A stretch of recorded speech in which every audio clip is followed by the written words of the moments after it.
एक ठंडी सर्द रात, गांव की पुरानी चाय की दुकान पर चार दोस्त रवि, अमन, सोहन और विक्रम अंगीठी के पास बैठे चाय पी रहे थे। दुकान की पीली लालटेन हवा में धीरे धीरे हिल रही थी।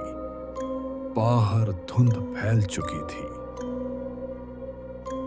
यार, पूरे गांव में शाम होते ही ऐसा सन्नाटा क्यों छा जाता है? लगता है जैसे सब किसी चीज से डरते हैं। मैंने भी देखा है। मेरे दादा कहते थे कि रात में बेवजह बाहर नहीं घूमना चाहिए।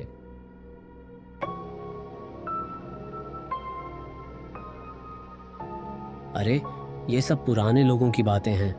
आज के जमाने में भूत वूत कुछ नहीं होता। मजाक मत करो रवि। हर कहानी के पीछे कोई ना कोई वजह होती है। बिना वजह पूरा गांव नहीं डरता। इतने में दुकान का बूढ़ा मालिक धीरे धीरे उनकी मेज के पास आया। उसके चेहरे पर चिंता साफ दिखाई दे रही थी। बेटा, अगर रात में कहीं जाने का सोच रहे हो तो मत जाना। कुछ जगह ऐसी है जहां से हर कोई वापस नहीं आता।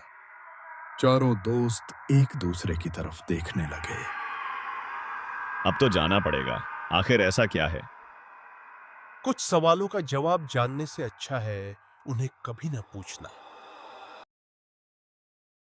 रात के करीब 10:30 बजे चारों दोस्तों ने टॉर्च उठाई और गांव की सुनसान गलियों की ओर चल पड़े। हवा पहले से ज्यादा ठंडी हो चुकी थी। दूर कहीं उल्लू की आवाज सुनाई दे रही थी। रास्ते में कई घर पूरी तरह अंधेरे में डूबे हुए थे। चलते चलते उन्हें महसूस हुआ कि पूरा गांव असामान्य रूप से शांत था। मुझे अच्छा नहीं लग रहा। वापस चलते हैं। इतनी जल्दी डर गया? अभी तो शुरुआत हुई है। अचानक दूर कहीं से किसी औरत के रोने की आवाज आने लगी। चारों वहीं रुक गए। आवाज बहुत धीमी थी, लेकिन साफ सुनाई दे रही थी। ये आवाज सच में है या फिर हमारा वहम है? मुझे ऐसा लग रहा है जैसे कोई बहुत दर्द में रो रहा हो। चलो, लेकिन बहुत सावधानी से। कोई भी अलग मत होना और जो भी हो, घबराना मत। चारों धीरे धीरे उस दिशा में बढ़ने लगे। हर कदम के साथ उनके दिल की धड़कन और तेज होती जा रही थी। जैसे जैसे वे आगे जाते गए, रोने की आवाज और साफ होती गई। अब ऐसा लग रहा था जैसे कोई बिल्कुल उनके सामने बैठकर रो रहा हो। लेकिन जैसे ही वे गांव के सबसे पुराने हिस्से में पहुंचे, आवाज अचानक पूरी तरह बंद हो गई। पूरा इलाका फिर से मौत जैसी खामोशी में डूब गया। इतनी गहरी खामोशी कि चारों को अपनी सांसों की आवाज भी साफ सुनाई दे रही थी। उसी समय पीछे से किसी के चलने की आवाज आई। ऐसा लग रहा था जैसे कोई बहुत धीरे धीरे उनके बिल्कुल पीछे चल रहा हो। चारों ने एक साथ पीछे देखा। वहां कोई नहीं था, सिर्फ अंधेरा और सूखे पेड़ों की परछाइयां। मुझे बिल्कुल अच्छा नहीं लग रहा। हमें शायद वापस लौट जाना चाहिए। उसकी कांपती हुई रोशनी में दूर सफेद कपड़ों में कोई खड़ा दिखाई दिया। वह बिल्कुल स्थिर था, जैसे काफी देर से उनका इंतजार कर रहा हो। अगले ही पल वह साया अचानक गायब हो गया। भागो, अभी भागो। यहां रुकना ठीक नहीं है। चारों पूरी ताकत से दौड़ने लगे। उनकी सांसें तेज हो चुकी थीं, लेकिन जितनी तेज वे भाग रहे थे, उन्हें उतनी ही तेज किसी और के कदमों की आवाज अपने पीछे सुनाई दे रही थी। ऐसा लग रहा था कोई बिल्कुल उनके पीछे दौड़ रहा है और धीरे धीरे उनके और करीब आता जा रहा है।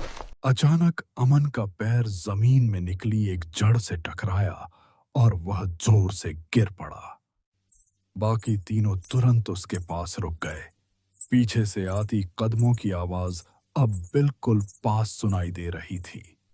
जल्दी उठो अमन, देर की तो हम सब फंस जाएंगे। अमन कांपते हुए किसी तरह उठा और चारों फिर से दौड़ने लगे।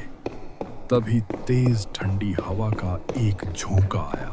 पेड़ों की टहनियां जोर जोर से हिलने लगीं और ऐसा लगा जैसे कोई धीमी आवाज में उनका नाम पुकार रहा हो। कुछ दूर भागने के बाद वे एक पुराने टूटे हुए चबूतरे के पास पहुंच गए। वहां पहुंचते ही उनके पीछे आती कदमों की आवाज अचानक रुक गई। चारों ने डरते डरते पीछे मुड़कर देखा। वहां फिर वही सफेद कपड़ों वाला साया खड़ा था। इस बार उसकी आंखें अंधेरे में भी अजीब तरह से चमक रही थीं।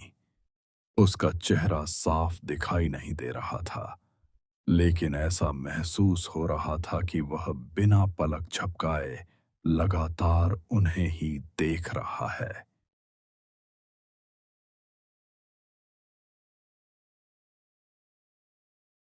ये हमारा पीछा क्यों कर रहा है? अगले ही पल साया धीरे धीरे उनकी ओर बढ़ने लगा। उसके कदमों की कोई आवाज नहीं थी, लेकिन हर कदम के साथ आसपास का तापमान और ठंडा होता जा रहा था। चारों के हाथ पैर सुन्न होने लगे। अचानक रवि की बंद पड़ी टॉर्च अपने आप जल उठी।